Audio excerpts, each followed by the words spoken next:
Olá, meu querido irmão, minha querida irmã, que as bênçãos do Senhor invadam a sua vida durante todo este ano de 2021. É o desejo do meu coração. Eu sei também, conhecendo um pouco, pelo menos, o Deus com quem eu convivo há mais de 40 anos, eu sei que esse também é o desejo do coração de Deus. É da natureza dele nos abençoar, querer nos abençoar, disponibilizar bênçãos para nós, ferramentas para que a gente seja bem-sucedido. Então, que Deus te ajude nessa empreitada, que esse ano seja um ano surpreendente, num bom sentido, para você, para mim, para todos nós, em nome de Jesus. Vamos orar?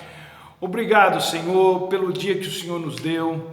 Obrigado porque a vida do Teu Espírito soprou sobre nós nessa manhã, nesse dia, e as misericórdias do Senhor se renovaram e nos concederam a oportunidade de reconhecermos, ó Deus, que o Senhor está conosco, que o Senhor cuida de nós, que o Senhor nos deu vida e continua nos sustentando nessa vida que foi dada pelo Senhor.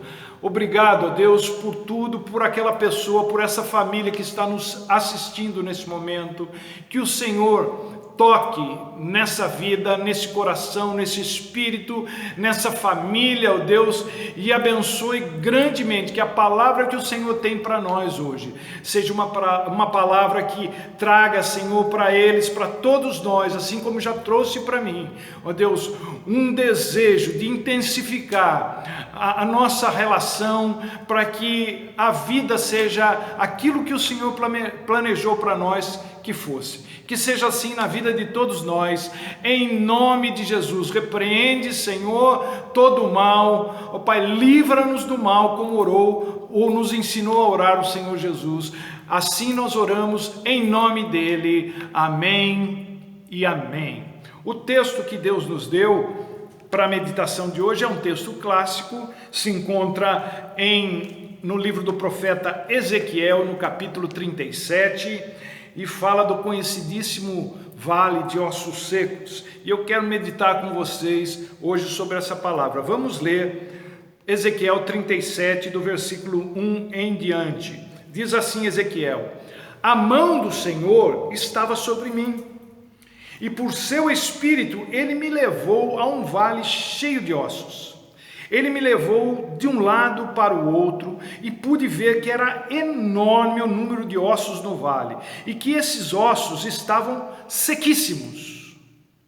E ele me perguntou, o Senhor me perguntou: filho do homem, esses ossos poderão tornar a viver?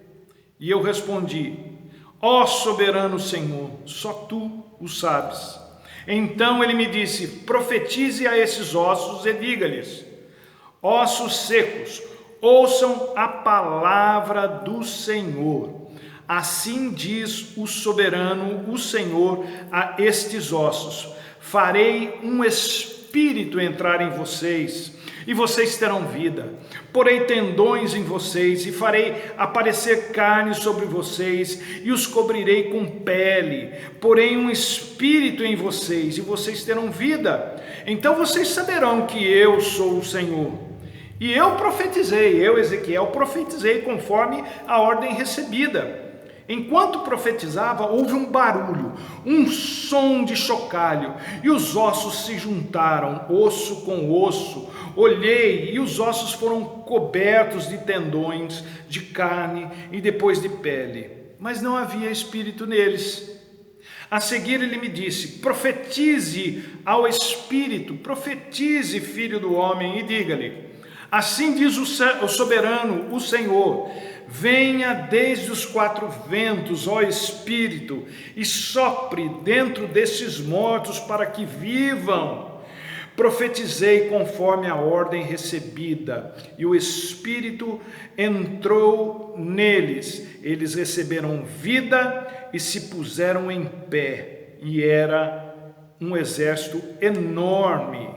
Então ele me disse: filho do homem, esses ossos são toda a nação de Israel. Eles dizem: nossos ossos se secaram e nossa esperança se desvaneceu, fomos exterminados. Por isso profetize e diga-lhes: assim diz o soberano, o Senhor: ó meu povo, vou abrir os seus túmulos e fazê-los sair. Trarei vocês de volta à terra de Israel. E quando eu abrir os seus túmulos e os fizer sair, vocês, meu povo, saberão que eu sou o Senhor. Porei o meu espírito em vocês, e vocês viverão, e eu os estabelecerei em sua própria terra. Então vocês saberão que eu, o Senhor, falei e fiz. Palavra do Senhor. Aleluia. Como é que você está, meu querido e minha querida? Mais para profeta ou mais para ossos secos? Essa é uma palavra para quem está precisando de um chacoalhão para ver se acorda. Talvez esse seja o seu caso, talvez não. Mas acompanhe a meditação e depois tire as próprias conclusões. O cenário que a gente vê aqui é muito esquisito, mas que mostra a realidade de muita gente que caminha para essa condição. Que condição? É a condição de gente que está secando dia após dia, semana após semana, mês após mês, ano após ano, morrendo aos poucos para uma vida que deveria ser bem aproveitada, bem vivida. Então, tem alguma coisa espiritualmente errada nisso, não bate. E tem dias que eu me sinto como Ezequiel, não na condição de um profeta maior, mas assim, não só andando num vale com muita gente seca, sequíssima, mas falando com gente que se sente seca, desidratada, emocional e espiritualmente falando, cuja esperança, que era a última a morrer, já morreu. Israel estava sofrendo de um vazio espiritual, de uma secura espiritual. E eu penso que Deus olha para a terra hoje e vê a mesma cena que mostrou a Ezequiel nessa ocasião. Muita gente seca, desconjuntada, desorientada, perdida, amedrontada, acuada, desequilibrada emocionalmente, para não dizer espiritualmente. O fato dos ossos estarem sequíssimos no vale significa que aquele estado vinha de longo tempo. A pandemia não fez as pessoas ficarem do jeito que estão. Ela só expôs o que estava encoberto. É como se a pandemia fosse um vento que varreu a terra e essa terra encobria a realidade das pessoas, encobria os corpos que já estavam entrando em estado de decomposição emocional, espiritual. E assim que esses corpos entraram em contato com o ar, o processo acelerou a decomposição. A gente fala com essas pessoas e parece que isso de nada adianta. Entra por um ouvido e sai pelo outro. E por que esses ossos estavam sequíssimos? Porque eles não viam mais nenhuma esperança em suas vidas. Então, a história de Israel pode ser muito parecida com a nossa. E na verdade, nós sofremos do mesmo mal. O que acontecia com Israel? A desobediência de Israel criou um distanciamento de Deus. E esse distanciamento criou a sequidão. Então, você pode não estar nessa mesma condição de sequidão, mas com certeza está vivendo num vale de ossos secos. A gente está rodeado por gente seca. Se a sua habilidade de celebrar a vida de Deus dentro de si se foi, então está acontecendo com você um distanciamento de Deus. E isso pode ter ocorrido por alguma coisa, talvez até por uma desobediência. Israel foi para o exílio por causa da idolatria. E lá no exílio, eles não voltaram imediatamente para Deus, eles continuaram na prática da idolatria. Isso é preocupante porque a gente pensa o seguinte, veja bem, como é que é possível ser povo de Deus, cultuar a Deus, ler a Bíblia, orar e ainda se sentir seco, se sentir seca? Isso acontece com muita gente. A resposta é: deve haver alguma coisa, um ídolo em algum lugar da sua vida. Não necessariamente um objeto, mas um sentimento, uma ideia, algo que você mantém na sua vida que não era para ter mais. Alguma coisa que bloqueia a vida de Deus de entrar na sua vida e fazer ela plena.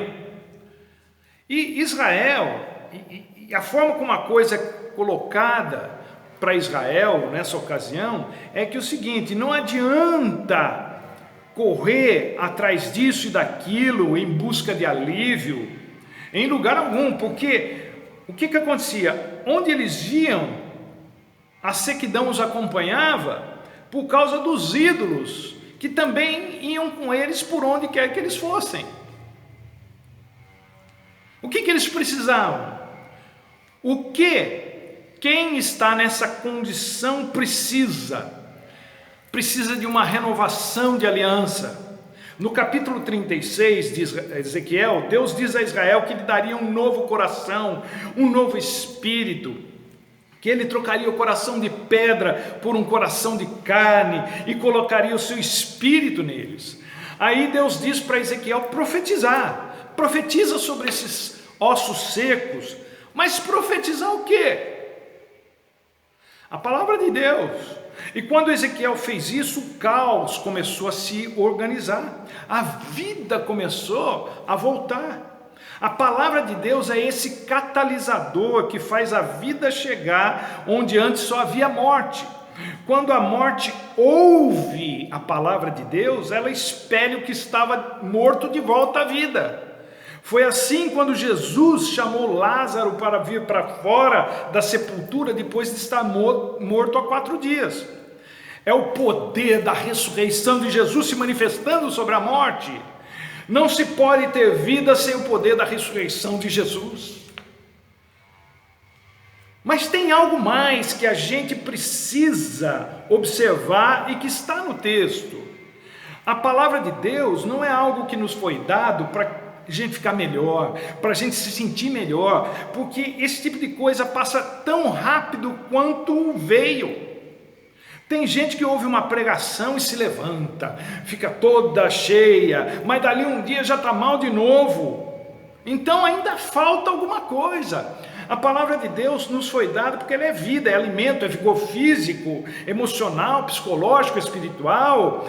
A palavra de Deus é libertação, mas ler a palavra de Deus, ouvir uma mensagem, decorar versículos, embora tudo isso seja fundamental, não é o suficiente. Se não houver o sopro do Espírito, não há vida.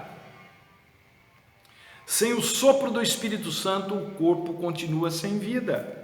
Deus fez o homem do pó da terra, mas só o boneco de barro não era suficiente. Foi preciso que Deus soprasse no boneco o fôlego de vidas. É o sopro do Espírito que traz vida à sequidão. O papel do Espírito Santo é fazer você ficar vivo, fazer você ficar viva. Por isso, se você está seco, seca há muito tempo, circunstâncias foram secando você, relacionamentos ruins foram secando você, o que você precisa é de um sopro do Espírito Santo também. Um outro aspecto que eu quero observar aqui com vocês é fazer uma analogia, uma comparação. Por exemplo, no mundo dos negócios, os vencedores são aquelas pessoas que têm personalidade, ou seja, que se impõem, que vão para cima do que precisa, que vão à luta pelo que querem e que estão dispostos a pagar o preço que for para conseguirem seus intentos. Você quer matar um negócio, é por gente sem expressão no atendimento ao público. Agora, um bom vendedor, uma boa vendedora, um bom atendente está sempre com uma expressão de alegria, de segurança no rosto. Não importa o que esteja se passando dentro da pessoa. Isso pode soar até como falsidade, como hipocrisia, mas não é. Até porque uma coisa não tem nada a ver com a outra. O que os seus problemas pessoais têm a ver com a pessoa que você está atendendo? Nada. É você que está mal. Há pessoas que conseguem separar as coisas de maneira que uma não afete a outra. Uma pessoa não tem que ser má para ser seca. As pessoas tendem a assimilar os ambientes onde estão inseridas. Elas vão ficando secas à medida em que vão convivendo num contexto de sequidão, num ambiente árido. E aqui eu não estou me referindo ao ambiente ecológico, né? E sim a um ambiente onde se convive com gente internamente seca, desgostosa da vida, antipática, negativa, murmuradora, infeliz, insatisfeita. Ninguém em sã consciência se sente atraída por gente assim, se sente à vontade com gente assim, gosta de estar com gente assim. Quem é que gosta de ser atendido por gente mal-humorada, por gente contrariada que está ali, porque fala eu tenho que ir, senão eu fico sem salário, por gente infeliz? Por que a gente não gosta? Porque esse estado de espírito é como um veneno que mata tudo que está à sua volta. Um garçom mal-humorado acaba com a fome da gente. Um vendedor infeliz, contrariado, acaba com o prazer da gente comprar alguma coisa. Eu prefiro pagar mais caro para alguém que me atende bem do que pagar barato e ser mal atendido, ou vice-versa também. Mas deixa eu dizer uma coisa para vocês, é assim que o diabo, o nosso adversário, trabalha. Como que ele trabalha?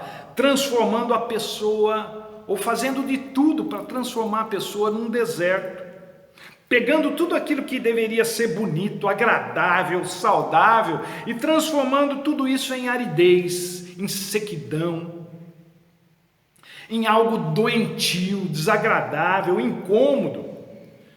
Num livrinho muito interessante escrito por C.S. Lewis, chamado Cartas de um Diabo ao Seu Aprendiz, o C.S. Lewis ele expõe exatamente essa manobra diabólica de tentar fazer os crentes secarem na fé, nos relacionamentos, na vida profissional, enfim, na vida. Porque assim como a gente é um, não é?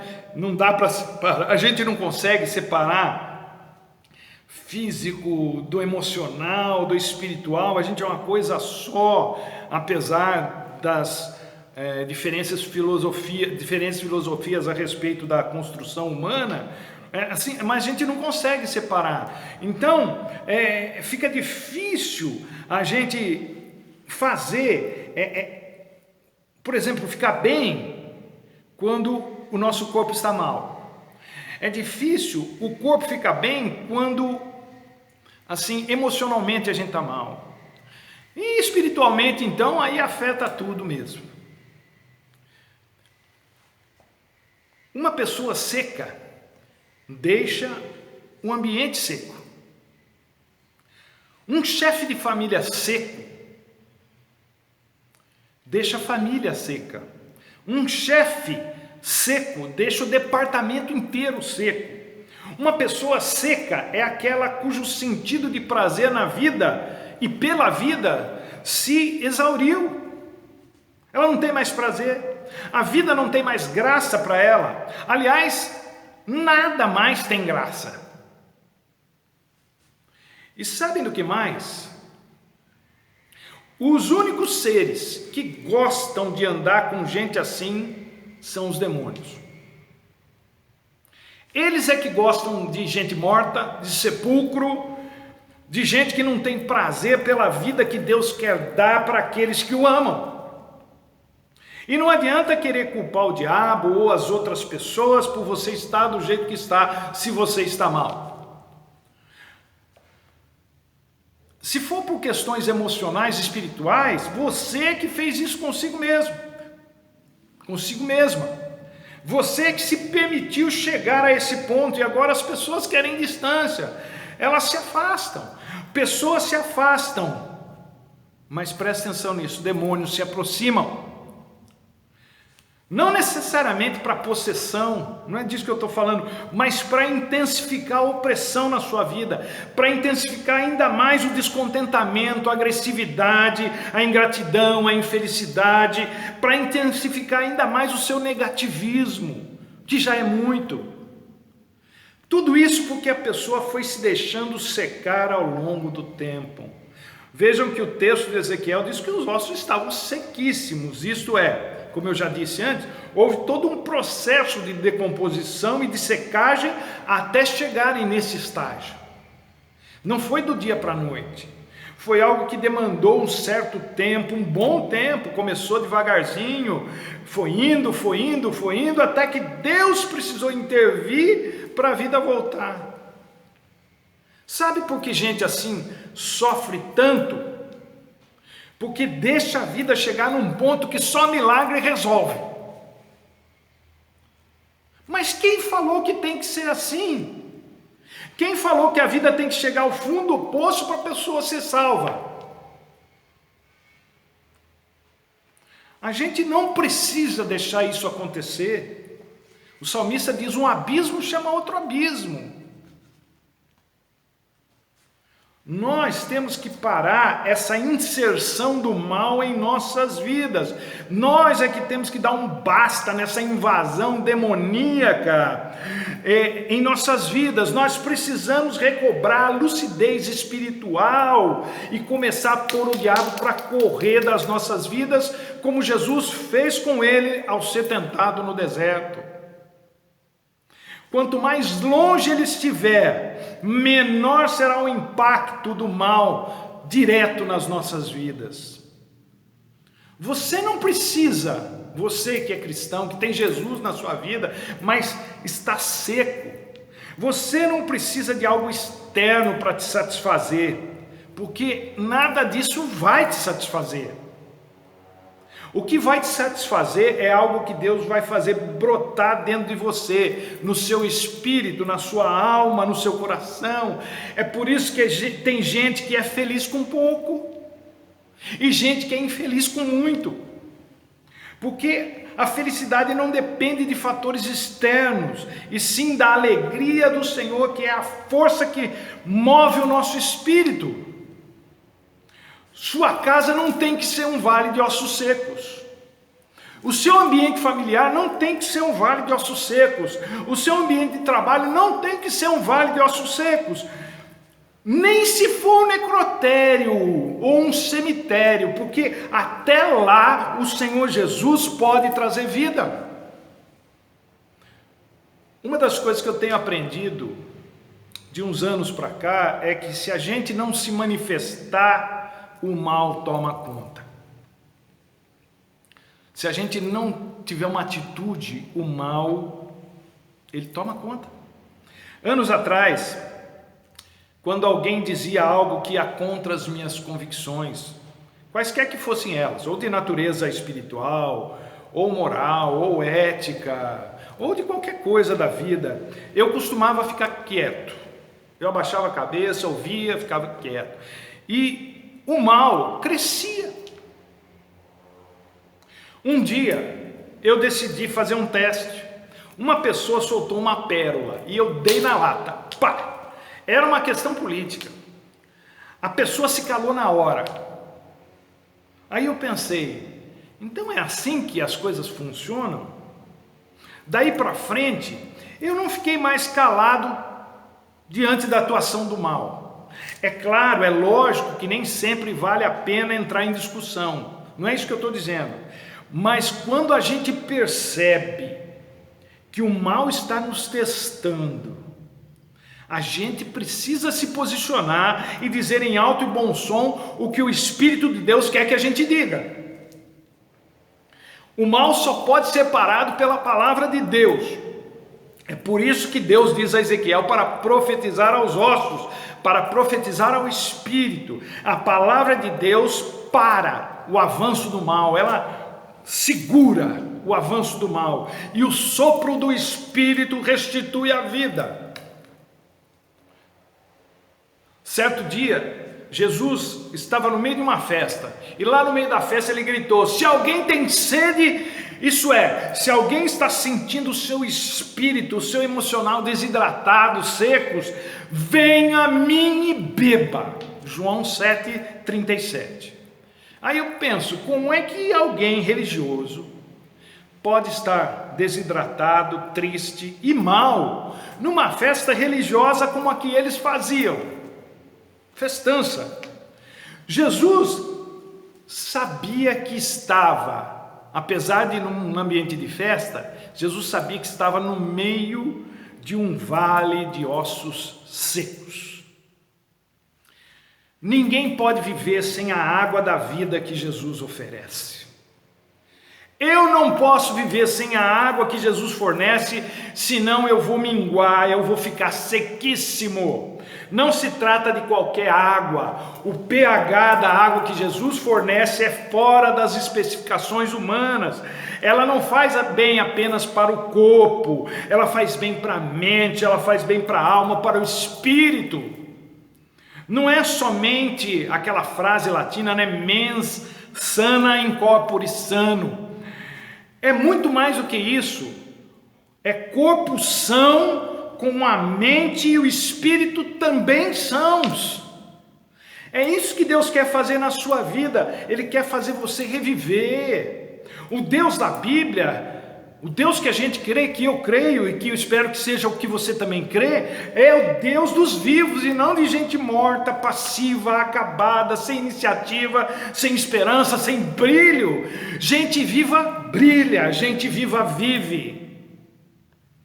O vale de ossos secos é, de certa forma, um apelo de Deus para que a gente dê um basta numa existência sem vida. Deus nos disponibilizou as ferramentas que podem fazer qualquer um reviver se forem acessadas em conjunto. Palavra de Deus e sopro do Espírito. Esse é o poder da ressurreição de Jesus. Muita gente me diz que não sabe como pregar a palavra de Deus. Então eu te digo, pregue para você mesmo, pregue para si mesma. Profetize vida para si mesmo.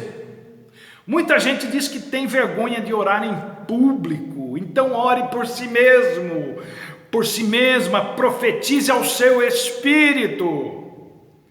Com certeza o Espírito de Deus vai reavivar a sua vida, vai reavivar a sua fé, o seu desejo de ser uma bênção na vida de quem quer que seja e onde quer que você esteja. Deus, para usar uma linguagem humana, né? Deus não se conforma que o seu povo esteja seco, sem vida, sem esperança. Por isso ele leva Ezequiel a profetizar para que eles revivessem. Dê um basta no desânimo, no mimimi, no chororô, na autocomiseração. Dê um basta na opressão maligna na sua vida. Dê um basta na interferência maligna na sua vida. Esse não pode ser mais um ano de sequidão para você. Tem que ser um ano onde rios de água viva jorrem para a vida eterna. Como disse Jesus para a mulher samaritana no poço de Jacó. Deus quer isso para você. E você, o que quer? Está esperando o que para sair dessa? Deus nos deu a faca e o queijo.